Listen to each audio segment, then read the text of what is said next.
Explore ചെയ്യാണ്. ആലപ്പുഴയിലെ each and every കാഴ്ചകൾ കണ്ട് പതുക്കെ വൈകുന്നേരം ആകുമ്പോൾ തിരിക്കാനുള്ള പരിപാടിയാണ്. അപ്പോൾ ബൈക്ക് കെട്ടിക്കൊണ്ടിരിക്കുന്നു. നമ്മളിപ്പോൾ ഉണ്ടല്ലോ ആലപ്പുഴ ബീച്ചിലാണുള്ളത്. ഇവിടെ ഒരു അടിപൊളി കാഴ്ച നമ്മളെ കാത്തു നിൽക്കുന്നുണ്ട്. നമ്മളെല്ലാം വാർത്തകളിലൊക്കെ കണ്ട എലവേറ്റഡ് ഹൈവേയിൽ ആലപ്പുഴ ടൗൺ ടച്ച് ചെയ്യാതെ നമുക്ക് എറണാകുളത്ത് നിന്ന് തിരുവനന്തപുരമൊക്കെ പോകാൻ വേണ്ടിയിട്ടുള്ള എലവേറ്റഡ് ഹൈവേൻ്റെ തൊട്ട് താഴെയുള്ളത്. നമുക്കിവിടെ ബൈക്ക് സൈഡാക്കി നമുക്ക് ഇവിടുത്തെ ആലപ്പുഴ ബീച്ചിലെ കാഴ്ചകൾ കാണാം. അതുപോലെ തന്നെ ഈ എലവേറ്റഡ് ഹൈവേൻ്റെ അതിൻ്റെ മേലെ കയറാൻ പറ്റില്ല, അതിൻ്റെ കാഴ്ചകൾ.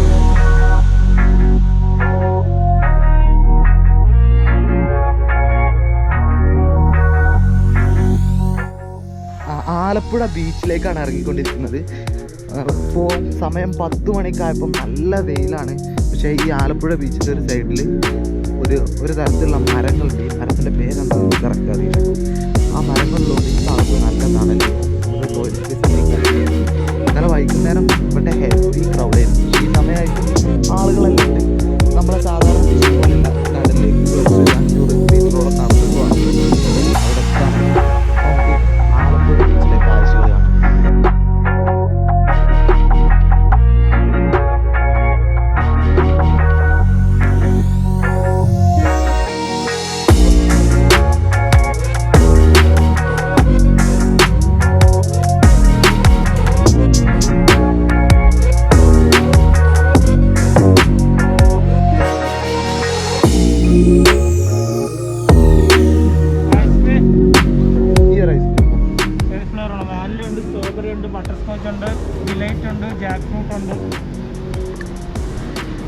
ജാക്ക് ഫ്രൂട്ട് മതി.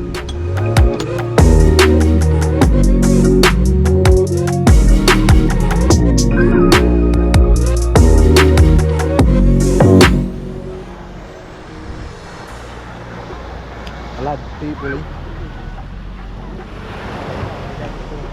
അടിപൊളി ടേസ്റ്റാണ്, ഫ്ലേവർ.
എൻ്റെ ബാക്കിൽ കാണുന്നതാണ് കേട്ടോ ആലപ്പുഴ ലൈറ്റ് ഹൗസ്.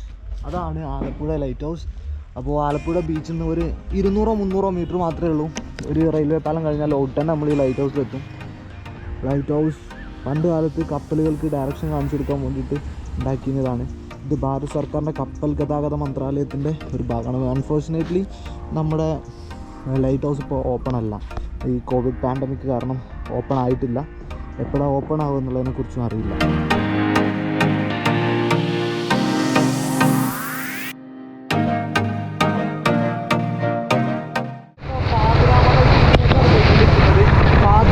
ദ്വീപിലേക്കാണ് നമ്മളിപ്പോൾ യാത്ര ചെയ്തുകൊണ്ടിരിക്കുന്നത്. ഇവിടെ ശരിക്കും ഒരു ഐലൻഡാണ് ഈ പാതിരാമണൽ ദ്വീപ്.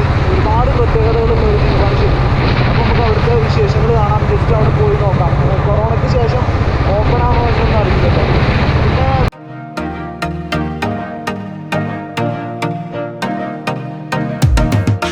ഫോണിൽ പോകാൻ ഇടുക്കിയിൽ നിന്ന് ഒരു 5 റൈഡേഴ്സിനെ കിട്ടിയിട്ടുണ്ട്.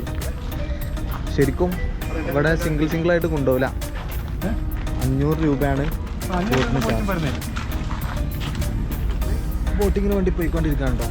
500 രൂപയാണ് 5 പേർക്ക് ചാർജ്. അപ്പോൾ ഒരാൾക്ക് 100 രൂപയാണ്. ഇനി ഒറ്റക്കാണെങ്കിലും ചിലപ്പോൾ 500 കൊടുക്കേണ്ടി വരും. ഞാൻ ഇവരെ കൂടെ കൂടിയിട്ട് അങ്ങനെ പോകാനുള്ള പരിപാടി. നമുക്ക് ഇടുക്കിയിൽ നിന്നുള്ള ഒരു 5 റൈഡേഴ്സിന് കിട്ടിയിട്ടുണ്ട്. നിങ്ങളെ പേരെന്ത്? ജോർജ്, ഷിജോ, എറിക്സ്, ബിയോൺ.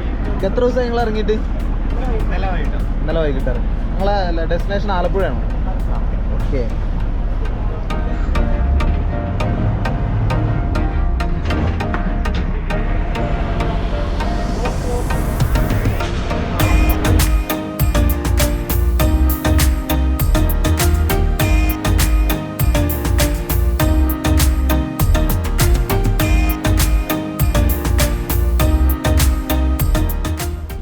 കണ്ട് ഞെട്ടി നിൽക്കുന്നുണ്ട്.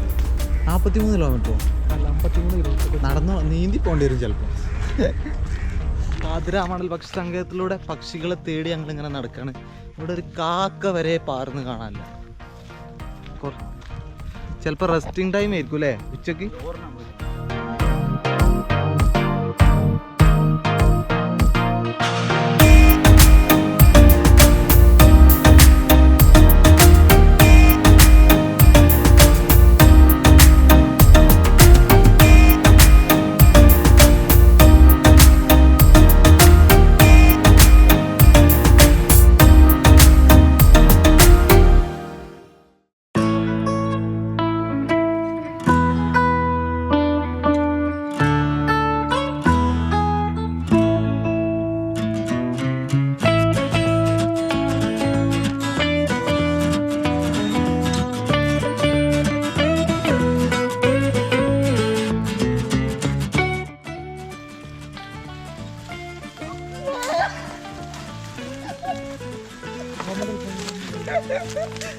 ഒന്നും പറ്റില്ല.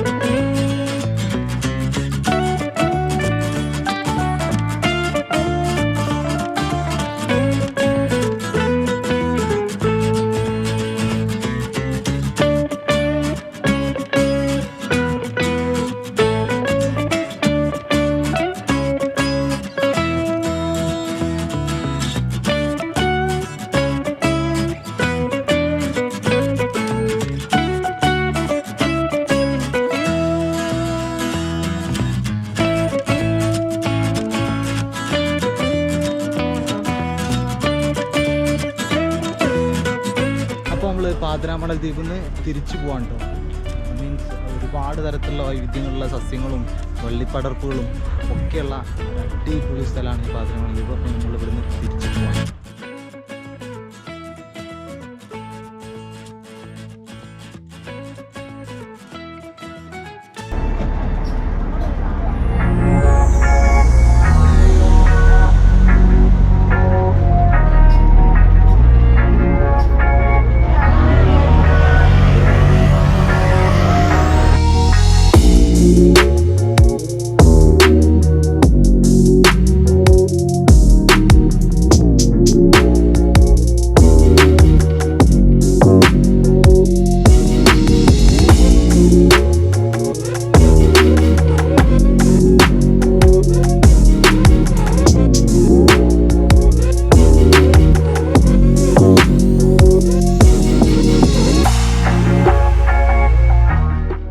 പാതിരാമണൽ എക്സ്പെഡീഷൻ കഴിഞ്ഞു. ഇനി നമ്മൾ തണ്ണീർമുക്കം ബണ്ടിലേക്കാണ് പോകുന്നത്. തണ്ണീർമുക്കം ബണ്ടിലേക്ക് നമ്മൾ ഗൂഗിൾ മാപ്പിൽ തണ്ണീർമുക്കം ബണ്ട് ഡെസ്റ്റിനേഷൻ സെറ്റ് ചെയ്തിട്ടുണ്ട്.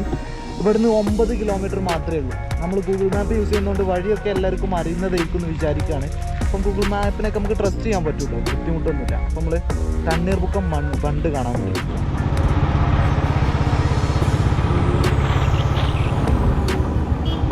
ഞാൻ വിചാരിച്ചിട്ടുണ്ടായിരുന്നു എന്താ അറിയുമോ, തണ്ണീർമുക്കം ബണ്ട് എന്ന് പറഞ്ഞാൽ ശരിക്കും ഒരു ബണ്ട് തന്നെ ആയിരിക്കും എന്നാണ് വിചാരിച്ചിട്ടുണ്ടായിരുന്നു. പക്ഷേ ഇതൊരു പാലം പോലെ ഉണ്ട്. മീൻസ് നമ്മുടെ നാട്ടിലെ റെഗുലേറ്റർ കം ബ്രിഡ്ജിനെ പോലെ ഉണ്ട്. ശരിക്കും കുട്ടനാടിനെ വെള്ളപ്പൊക്കത്തിൽ നിന്ന് സംരക്ഷിക്കുന്ന ഈ ഒരു ബണ്ടാണെന്നുള്ളതാണ് പറയുന്നത്. അപ്പോൾ നമുക്ക് ഈ ബണ്ടിലൂടെ ജസ്റ്റ് ഒന്ന് പോയി നോക്കാം. തണ്ണീർമുക്കം ബണ്ട് നമ്മുടെ ഫേമസ് ആയിട്ടുള്ള ഒരു ബണ്ടാണ്.